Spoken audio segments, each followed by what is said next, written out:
पिंपरी चिंचवडमधून या क्षणाची सर्वात मोठी ब्रेकिंग. घरफोडीनंतर परराज्यात धूम स्टाईलने पसार होणाऱ्या अट्टल चोरट्यांना अवघ्या 48 तासात गजाआड करण्यात आले आहे.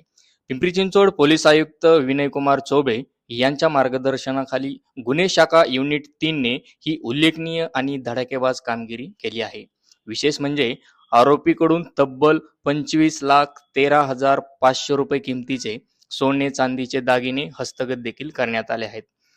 घरफोडीनंतर वेगाने परराज्यात पळ काढणारी ही टोळी पोलिसांसमोर एक मोठं आव्हान उभी राहिली होती. मात्र गुन्हे शाखेच्या पथकाने तांत्रिक विश्लेषण आणि गुप्त माहितीच्या आधारे ही धडाकेबाज कारवाई यशस्वीपणे पूर्ण केली.